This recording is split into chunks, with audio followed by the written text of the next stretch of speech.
Ignacio Carnero, abogado, escritor, compareces aquí por esta novela. Bueno, ahora nos explicarás tu particular concepto de novela. Los Fabuladores, recientemente publicada en Random House. Muchísimas gracias por acompañarnos hoy en Contexto.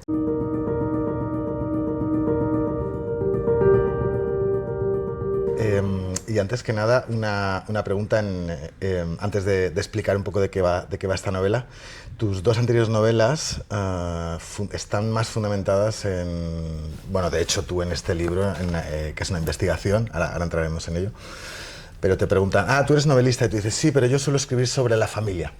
Y este libro, aunque aparentemente parezca que no tenga nada que ver con la familia, porque es cierto que no es tu familia, pero sí hay una serie de búsquedas familiares. Vamos a decir, solo para levantar un poco la curiosidad de los telespectadores, que es un suceso que seguramente no conocerán, sucedido en el año 1961, que parece sacado de una mente absolutamente disparatada, que consiste en intentar secuestrar tres cabecillas, digamos, exiliados.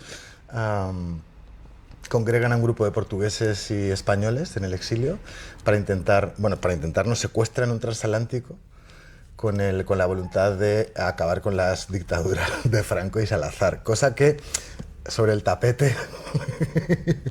Alguna fisura parece que tiene, ¿no? No, es como aquello de en su cabeza parecía muy buena idea, ¿no? Antes que nada, sí que cuéntanos un poco, porque creo que las primeras noticias que tuviste de esta historia son del 2021 más o menos, pero sobre todo me interesa saber esto, ¿no? ¿Cómo ves tú esta novela en relación a tu anterior obra, que es verdad que era mucho más autobiográfica, y ahora luego yo te diré un poco lo que opino, pero sí que me gustaría saber cómo la ubicas tú, digamos, en tu narrativa. Bueno, pues muchas gracias por la invitación, Pepe, es un gusto estar contigo. Bueno, ¿cómo la ubico? Sí, eso un cambio bastante importante, ¿no? De lo que había escrito hasta ahora a esto, ¿no? Realmente el abordar una investigación de tantos años, ¿no? El cambiar de aquello que se ha conocido como autoficción, ¿no? a una novela de no ficción como esta, de investigación y demás, pues sí, un cambio realmente importante. Pero bueno, ha sido muy, muy divertido, me lo pasa muy bien escribiéndolo, investigando, conociendo un montón de gente, en fin. Claro, porque además es que es a decir que son como 4 años de investigación y es un poco de escritura y tal, pero también ha habido muchísimos viajes, muchísimas conversaciones con gente, emails, fatigar archivos, bueno, o sea, que hay un... Sí, o sea, no tiene nada que ver, digamos, con todas tus novelas previas. No, nada que ver, pero ha sido muy satisfactorio, porque claro, al placer de escribir, se le ha unido el placer de conocer a mucha gente, o sea, una satisfacción, vamos a decir, extraliteraria muy importante, ¿no? El placer del viaje, el placer del descubrimiento, de investigar, ¿no? Realmente he envidiado mucho a los periodistas, ¿no? Que se pasan la vida, o os pasáis la vida eso, investigando, hablando con gente, ¿no? Es una satisfacción que yo no conocía, que pensaba que solo estaba la satisfacción de escribir, pero no. La satisfacción de estar con una persona, de enterarte de cosas, de hacerle preguntas, de que en tu cabeza vayas pensando que aquello que te acaba de contar va a ser un capítulo fantástico de tu libro. Entonces, en fin, es una novela que me ha llenado muchas horas de mi vida, no solo escribiéndola, sino también pensándola. Es que fíjate que yo creo que, a pesar de que es verdad que está muy alejada, digamos, por ambición y por muchas cosas de tus anteriores libros, pero sí que hay 3 puntos más o menos en los cuales podrían un poco coincidir, que tienen que ver con la idea de familia, con la idea de masculinidad, pero también con los muertos. Y eso está muy presente aquí y está también en tus anteriores, de otra manera, pero está en tus anteriores libros también. Sí, al final, hombre, los he escrito yo todos, ¿no? Con lo cual, al final, yo creo que las obsesiones nos persiguen, ¿no? Y al final, sí, yo creo que hay como unos pocos temas que nos persiguen a lo largo de nuestra vida y que se repiten, y aunque no quieras, ¿no? Al final salen, porque yo creo que escribir una novela es como descubrir sin querer cuáles son tus obsesiones, ¿no? Y eso es algo, en fin, que también que asusta un poco, ¿no? Porque no es algo puramente controlado por uno, ¿no? Uno dice, bueno, yo voy a hacer esto. No vas a hacer esto, vas a hacer aquello que salga. Y normalmente si aquello que te has propuesto hacer es exactamente lo que consigues, yo no sé si eso es una buena novela, la verdad. Yo creo que la novela es un vehículo para dar salida a muchas cosas que uno lleva dentro y que no sabe que las lleva dentro, ¿no?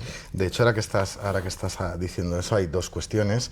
Durante toda la investigación de la novela, además tú lo escribes, que te preocupa, digamos, el dejarte de alguna manera poseer, ¿no? Precisamente por esa emoción de un poco de la gente que te cuenta una serie de historias, pero también hablando como de temas que uno no sabe si son sus obsesiones de verdad y que escribiendo los descubre. Hay un tema aquí central que es la venganza, es decir, el motor de este secuestro y de este intento de, digamos, de derrocar dos dictaduras por parte de este grupo de rebeldes, es la venganza. Además, en muchos momentos de la novela se dice muchísimo más poderosa la sed de venganza y el odio que en realidad que la ideología, porque son tres, digamos, hay uno que es más, digamos, más marxista, o dos que son más marxistas, uno de ellos más radicalizado, pero otro que no, que es anticomunista declarado. O sea, es que... Y sin embargo se unen los tres porque precisamente lo que tienen son unas ganas de decir, ahora me voy a vengar, porque de alguna forma todos ellos han sido humillados de una forma u otra. Sí.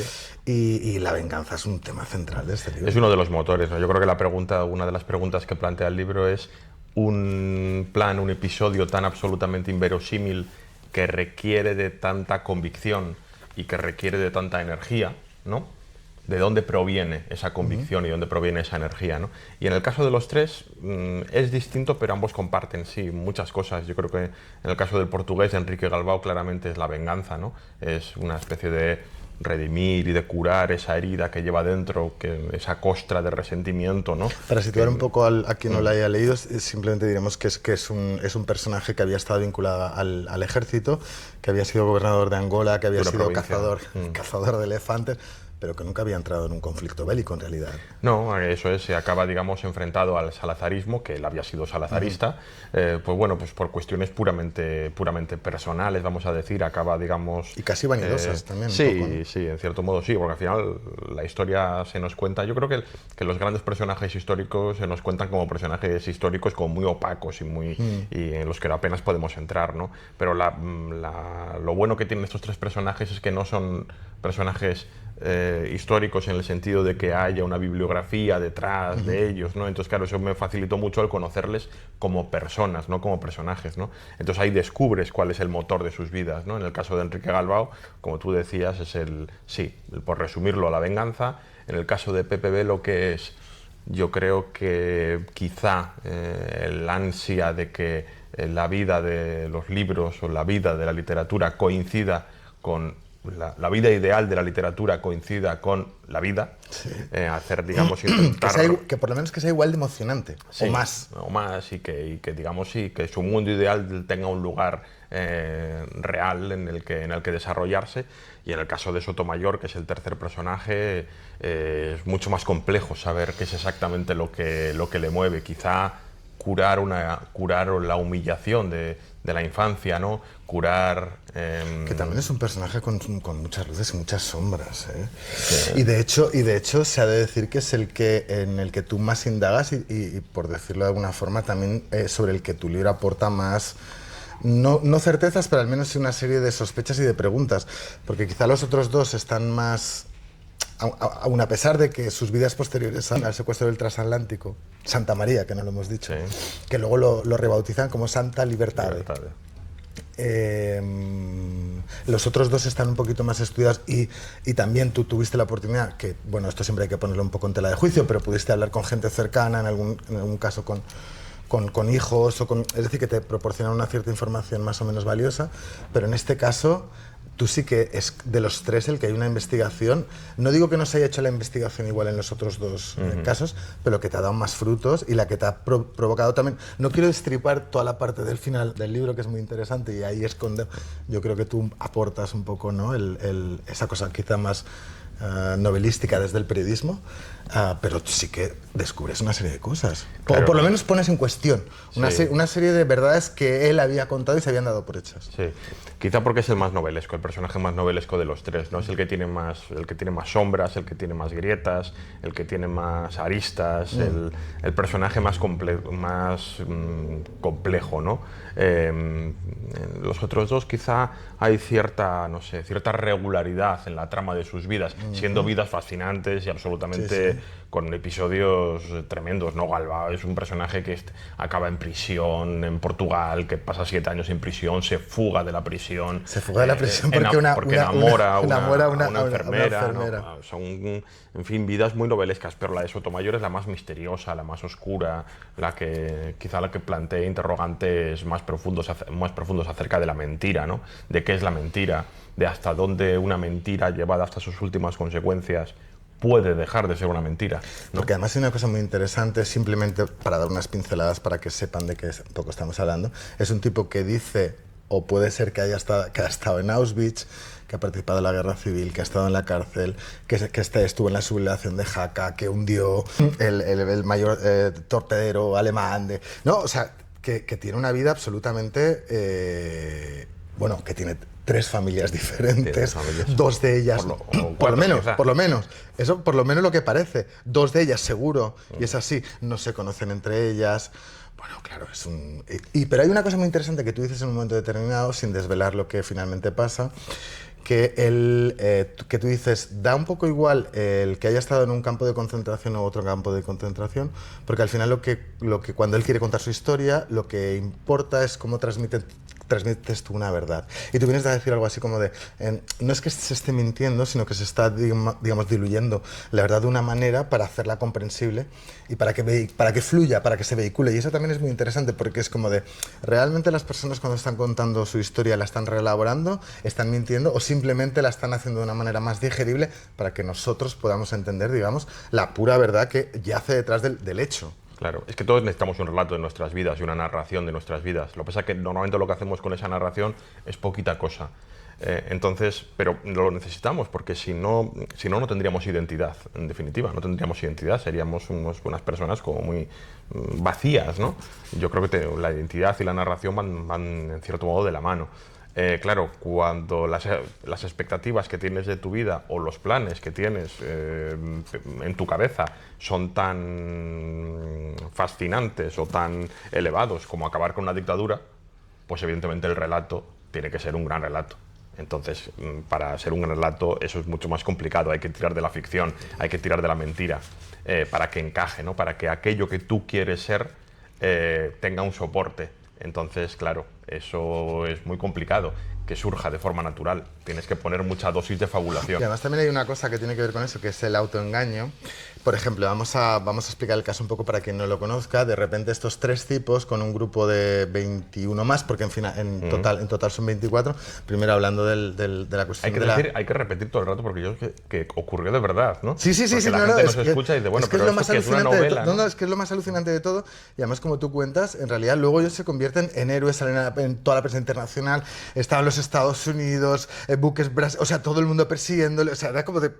Pero esto es una locura. Pero lo que quiero decir es que, fíjate qué convicción tan fuerte has de tener, porque en realidad, como tú cuentas, y es que esto es verdad, ellos se plantan 24 personas para saltar un transatlántico en el cual hay 1000 personas, van 24, y llevan una ametralladora hecha mierda, una pistola de juguete, dos pistolas más y 3 bombas.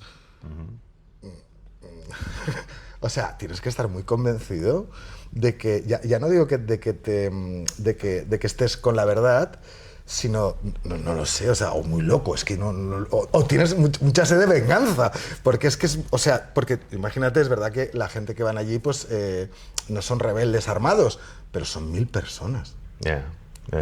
Bueno, ¿qué haces contra eso? Sí, también el mundo ha cambiado mucho, quiero decir, que nosotros los miramos con cierta, no sé, superioridad o por encima del hombro diciendo, bueno, estos tíos estaban absolutamente locos. Hombre, yo creo que sí, que, ¿no? Que había una dosis importante de fabulación en sus cabezas, ¿no? Pero también el mundo era muy diferente, ¿no? Ellos están muy influenciados por la Revolución Cubana, por el éxito de la Revolución Cubana, y la Revolución Cubana pues tampoco es que sea aquello, en fin, un batallón espectacular, ¿no? Entonces, bueno, yo creo que también hay que ponerlos en su contexto, pero evidentemente yo vi eso y dije, bueno, aquí hay una historia, aquí hay una novela, efectivamente, que tenían estos tres personajes en la cabeza para imaginar un plan tan inverosímil, por qué lo hicieron.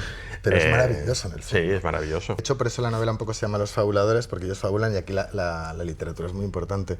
Primero porque el instigador de este secuestro es Pepe Velo, que es el poeta. No es el coronel ni el revolucionario, sino que es el poeta en realidad, el instigador. Y luego porque todos ellos acaban de alguna manera escribiendo cuando después del secuestro que se quedan en Brasil y buscan asilo allí y tal, por supuesto sus vidas son absolutamente desastrosas a partir de ese momento porque ellos tienen una concepción de sí mismos absolutamente elevada y a la gente un poco les da bastante igual, pero todos ellos acaban de alguna forma relacionándose con la literatura, tanto por la lectura como por la escritura. Y en el fondo es una historia muy literaria y la pregunta es, si de no haber existido esa presencia de la literatura en sus vidas previas y posteriores, ¿realmente hubiera sido posible una acción tan fantasiosa como esta? Sí, claro, eso efectivamente es una historia tan novelesca que la literatura tenía que estar dentro y lo estaba desde el inicio. Ellos eran muy lectores del Quijote, por ejemplo, ¿no? Entonces, claro, es la historia también de la lucha contra unos molinos de viento, ¿no? Es la historia de cómo tu vida puede sufrir un choque brutal contra la realidad y realmente pagando un precio muy alto cuando tu vida está absolutamente consumida por la ficción y por la fabulación. Es lo que les ocurre a los tres. Realmente ellos sufren un choque con la realidad. Sus vidas acaban muy mal, las familias destruidas, acaban enfrentados entre ellos, pobreza, desánimo, olvido político y histórico de todo tipo. Y digamos, eso viene de ese choque tan duro que sufren esas mentes fabuladoras con la realidad. Y al final, cuando se produce ese accidente, cuando se produce ese choque con la realidad, ¿qué es lo que hacen? Pues lo que tenían que hacer, acaban escribiendo. porque escribiendo es un lugar en el que sobreviven. De hecho, tú en algún momento dices algo así como en sus vidas posteriores al secuestro del transatlántico, el único lugar en el que la utopía era posible era la escritura. Eso es. Cuando ellos se dan cuenta de que la política no es el lugar para sus fabulaciones, cuando han sufrido ya la violencia de ese choque, dicen, bueno, de algún modo, o digo yo, que ellos piensan, de algún modo aquí en la literatura pueden sobrevivir las grandes esperanzas, las grandes fabulaciones, todos esos ideales que hemos comprobado que en nuestra vida pues no funcionan. Y me vas a permitir también sin desvelar demasiado, porque la verdad es que ya digo, no porque esté mal recreada toda la parte que tiene que ver con el secuestro, pero sí es algo conocido, digamos, ¿no? Entonces claro, ahí es una labor más, digamos, de pericia narrativa por tu parte, pero sí en la parte del final sí que hay toda una investigación de qué pasó luego con todo y es que es donde tú das un poco el do de pecho. Y hay una cosa muy bonita que precisamente este hombre Sotomayor, el que tenía el de las tres familias, ¿no? Todo esto, está casado con una mujer que es como 30 años más joven que él. Y claro, ya llega un momento en el que él ya es un anciano.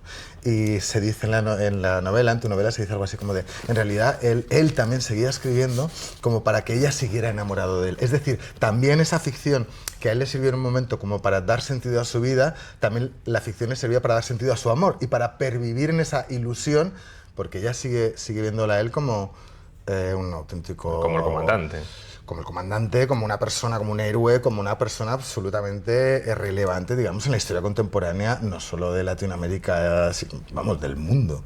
Y es interesante cómo él utiliza la literatura como para sostener ese amor con su mujer, ¿no? Digamos. Sí, parece que es un círculo, ¿no? Que de la literatura surgen las grandes ilusiones, las grandes esperanzas, las llevan a la política fracasan, pero luego se sirve de ella para, digamos, sostener una vida privada, ¿no? Una vida, digamos, que en su cabeza funciona muy bien.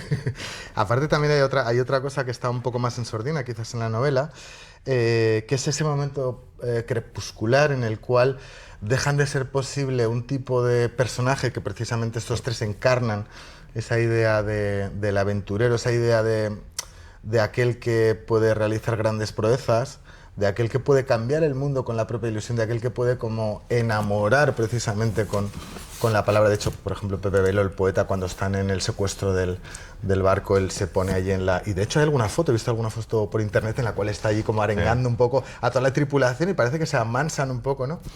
Pues bueno, ¿cómo pasamos de esa época en la que todo parecía todavía posible y quizá esto se pueden, si quieres, un poco poner como los últimos románticos locos, ¿no? En algún sentido, y tú en algún momento dices algo así como de, y hemos pasado a una época de burócratas y tecnócratas, ¿no? Sí. Bueno, eso Claro. también es una especie como de canto de cisne, un poco de ese... Sí, ¿no? sí.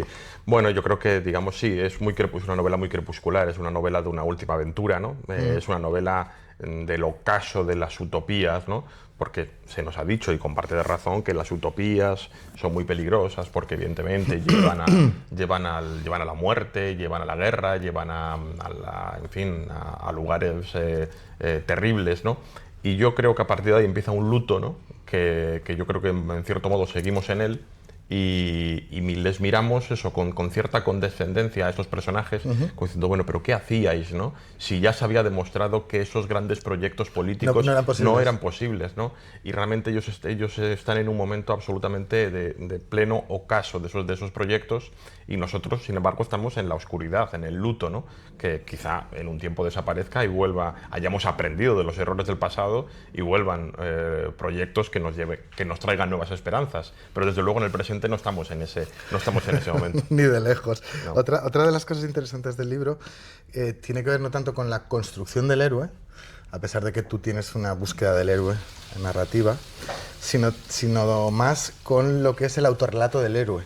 Es decir, cómo ellos a sí mismos intentan construirse en héroes imposibles, que es un poco lo que estabas diciendo tú. Ellos ya, en un momento determinado, ya se dan cuenta y quieren seguir fingiendo que es posible una cierta utopía, o que ellos mismos pueden seguir siendo héroes cuando se pueden autoengañar, pero ya ven que aquello no puede ser. Y cómo construir el relato. Antes hablábamos del tema de la literatura con el coronel Sotomayor, pero cada uno lo intenta hacer a su manera y no le sale demasiado bien. Claro, ellos tienen una creencia un poco ingenua, ¿no? En la figura del héroe. Claro, nosotros ya sabemos que no existen los héroes, que eso es mentira, ¿no? Y como la literatura trata de las personas y no de los personajes que hay detrás, es decir, trata de las personas, no de los héroes, pues evidentemente hay una destrucción de la idea de héroe, ¿no? Que es un poco contradecir el relato de ellos, por así decirlo. No existen los héroes. Lo que nos interesa en la literatura son las personas, son, digamos, esa fibra de humanidad que nos conecta absolutamente a todos los seres humanos. Eso es lo que el lector quiere conocer, no los héroes. Eso ya lo hemos enterrado. Una de las cosas que pone de relieve esta novela es la teatralidad y lo absurdo que es muchas veces esta concepción del héroe y la solemnidad con la cual ellos, posan o tratan de posar para la historia realmente. Y hay un detalle, por ejemplo, en el que Pepe Velo, el poeta, se lleva al transatlántico. Vamos a ver, o sea, se van a hacer la revolución, pero el tío en la maleta mete un disco, un vinilo. Sí. Un vinilo, para quien no recuerde, son así de grandes. Quiero decir, o sea, si te vas a hacer la revolución, no sé si es lo que te llevarías. Un vinilo de Tchaikovsky para ponerlo allí en los altavoces del transatlántico. Sí. Hombre, llévate, no sé, escopetas, ametralladoras, pero un vinilo de Tchaikovsky no. Y ese pequeño detalle revela lo ridículo de todo este empeño. Bueno, y al mismo tiempo nos conecta con ellos, ¿no? Porque claro. Yo es lo que llevaría para hacer la revolución. Claro, no llevaría una pistola, llevaría un disco de Tchaikovsky, claro. Eso es lo que nos conecta y los hace sentir que son como nosotros, ¿no? Ridículos como nosotros. Ya, pero quiero decir que, bueno, no sé. Oye, luego hay una cosa también muy curiosa, hablando de esa imposibilidad del héroe. En realidad todos ellos eran bastante viejos en el momento o sea, es decir, cuando nosotros pensamos en alguien revolucionario o en alguien que, digamos, puede como reventar la sociedad, cambiarlo todo, tal cual, siempre pensamos, pues no sé, pues ¿no? La típica figura de los adolescentes rebeldes. Todos ellos ya, unos más y otros menos, pero ya no estaban en la senectud, pero vamos, no tenían ni siquiera 40 años, eran todos ya granaditos. No, Galbao tenía 66. Claro, es que... Y 66 años del año 61, que no son los de ahora. Claro. Sotomayor 58. Y que además hay una cosa muy divertida que, claro, el tío está fatal y va al médico y no le dice, denme 6 meses más que tengo que acabar con la dictadura. Que ya lo hago, que en 6 meses lo hago. Pero lo que quiero decir es que en todo este entorno, digamos, de ideas imposibles, fantasiosas, absolutamente ilusorias, además, es que eran ya, o sea... Eran viejos, No, pero eran muy viejos. Eso es muy fascinante, porque claro, es una historia no solo crepuscular, sino de últimas oportunidades, ¿no? Es como... Claro, de últimas oportunidades. Llevo toda mi vida intentando, en fin, luchar contra el fascismo, ¿no? Acabar con la dictadura, me he comido una guerra civil, una guerra mundial, me estoy haciendo viejo y tiene que ser ahora o nunca, ¿no? Eso es muy...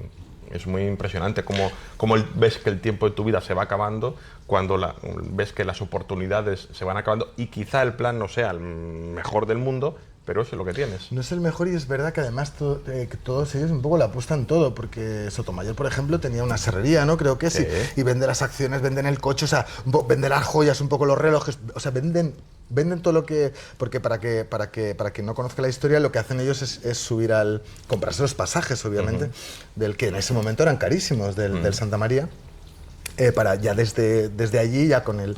al segundo, o sea, no justo al subir, sino ya cuando ha pasado un cierto trayecto y han pasado en varios puertos, entonces hacer como este ataque. Pero en realidad ellos se invierten todo lo que tienen, lo poco que tienen, porque no olvidemos que son exiliados que no tienen la mejor posición económica, porque además incluso el coronel había sido defenestrado por Salazar, que le considera un disidente, ¿no? Es decir, ninguno de ellos tenía una posición holgada, ni recursos económicos familiares, ni nada, y realmente es eso, o sea, lo ponen todo y se juegan todo, sus familias... Una convicción absoluta. Todo, o sea... Y además, y luego entre ellos es muy gracioso porque es que entre ellos se detestan, no se hablan. Es decir, cuando tú vas a conspirar se supone que eres un grupo cohesionado, unido, que van todos a una con un cierto ideario. Pero es que esto no existe aquí, o sea, un poco cada uno... Además parece como que cada uno tenga sus intereses diferentes. El coronel parece que les miente, en realidad no quería ir a África. Luego habla en secreto con los americanos. Es todo como un poco turbio, ¿sabes? O sea, es decir, no está nada claro entre ellos. Claro. Bueno, ellos acabaron escribiendo, como hemos dicho antes, ¿no? Entonces, quien escribe, yo creo que hay cierto individualismo. Bueno, cierto no, hay mucho individualismo, ¿no? Entonces, yo creo que se choca con la no sé, con la cierta alienación, ¿no? Que hay en un grupo cerrado, ¿no? Como un grupo político. Entonces, claro, eso no podía salir bien. Los escritores están para estar en su casa escribiendo y leyendo y poco más. No sirven para mucho más. Entonces, para hacer 3 escritores haciendo la revolución, eso iba a acabar mal.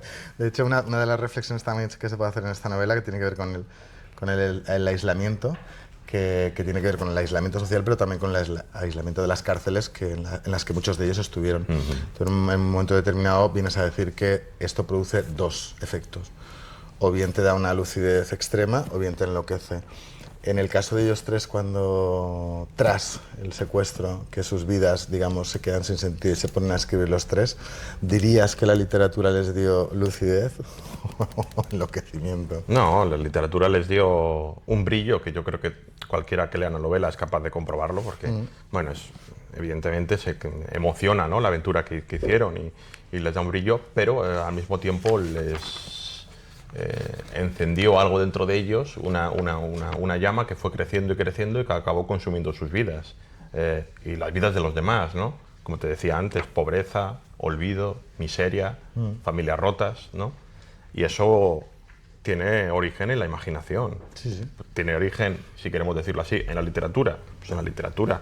Es decir, la novela es una novela que habla del brillo de la imaginación y habla del brillo de la ficción, pero habla también de los peligros de la ficción.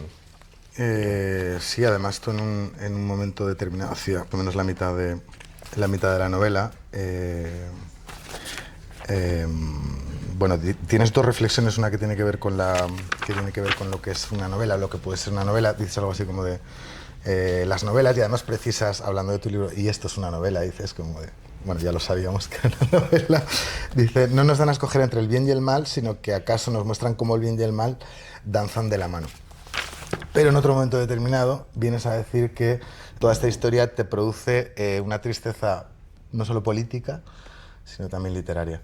Y yo quería preguntarte, claro, han sido muchos años de compartir, sobre todo espacio mental, con estos personajes. La novela se ha escrito, se ha publicado, un poco ya se ha alejado de ti, vas dando entrevistas, como esa tristeza ha mutado de alguna manera. ¿Cómo te sientes tú frente a esta historia? Pues es algo que pienso, que últimamente he pensado bastante, porque mientras la tenía conmigo, realmente era como un lugar seguro, ¿no? Un refugio en el cual yo me encontraba muy, muy a gusto. Y además, siendo personas reales, pues como que pasaron a, no sé cómo decirte, aunque suene cursi, como que pasaron a ser parte de mi familia, ¿no? O sea, yo hablaba de ellas con mis amigos, pues como de otros amigos, ¿no? Y me preguntaban, sí, bueno, ¿y qué sabes? ¿Has sabido algo más? Y entonces yo iba contando y tal. Y ahora y sí que pasa un poco de duelo y de orfandad, ¿eh? De dejar a los personajes y decir, bueno... Pero al mismo tiempo he pensado, yo creo que me van a acompañar el resto de mi vida. Creo que si de algún modo van a estar los tres por ahí, ¿no? Que no dejaré de pensar en ellos. Es que en el fondo tienen algo terriblemente patético, pero también muy tierno. Sí, claro. Y también muy de un poco lo que decías, ¿no? De que en realidad también conectan con nosotros mismos, porque es verdad que tienen una serie de ilusiones, convicciones y quizás ideas de lunático, que también nosotros que venimos, digamos, nos hemos quedado con la literatura y nos gusta la literatura y vemos el mundo desde un punto de vista literario que podemos compartir. Es decir, esa idea, aunque a lo mejor nosotros no la hubiéramos llevado a cabo, la podríamos haber pensado perfectamente. Es como de, no, esto está clarísimo. O sea, cogemos un transatlántico, lo secuestramos y por supuesto que cae Franco, vamos, o sea, ninguna duda, ¿sabes? ¿No? Y esto es un poco peripatético, pero en el fondo es esa idea, esa ilusión de niño de que todo es posible. ¿No? Bueno, y luego tienen la ventaja y el brillo del fracaso y de la derrota, ¿no? Es decir... Bueno, también según cómo lo veas, porque en un momento determinado ellos sí son héroes. Es decir, sí, pero unos días. Bueno, ¿no? pero lo son. En ese momento lo son. Es decir, si hacemos un corte en el tiempo, en el cual solo son esas 24, una semana, lo que sea... Bueno, o sea, están reverenciados, porque de hecho tú lo cuentas que hay una cosa divertidísima que se indigna muchísimo toda la gente, todos los franquistas se le escriben a Estados Unidos, esto es intolerable y te dice, cállense señores, que ustedes están viviendo en otra ficción, o sea, déjennos en paz, ¿no? Pero que en ese momento les daban como respaldo, ¿por qué? Porque, y aquí hay una cosa también muy interesante que tiene que ver también con lo narrativo, con las construcciones narrativas en la sociedad, de cómo las dictaduras de Salazar y Franco construían una narrativa de que ellos eran terroristas, rebeldes, no sé qué, y de cara al resto del mundo, sin embargo, eran acción política, con lo cual eran salvadores de la libertad, de la democracia, ¿no? Y es súper interesante ver cómo eso se polariza y de qué manera la propaganda funciona y la narrativa de una misma historia, ¿no? Sí, sí, eso es interesante. Sí, el franquismo tuvo la buena idea de atribuir a Portugal el acto, ¿no? Por eso en España es muy poco conocido, ¿no? Dijeron, esto es una cuestión de delincuencia común de unos portugueses que han secuestrado un barco, ¿no? Era un acto político. Ese es el relato del franquismo. El relato de Portugal es el que tú acabas de decir. El relato del mundo libre, vamos a decir, por llamarlo de alguna manera, efectivamente son unos luchadores por la libertad, ¿no? Claro. Y todo es verdad al mismo tiempo y todo es mentira al mismo tiempo. Pero es muy interesante ver cómo esas narrativas funcionan de manera simultánea. Una última pregunta, también hablando de los héroes, también aquí está el reverso de los héroes. Es decir, en un momento, además tú dices literalmente algo así como de jodidos héroes, ellos hacen, no sé cómo dices, ellos hacen la historia y otros la sufren, ¿no?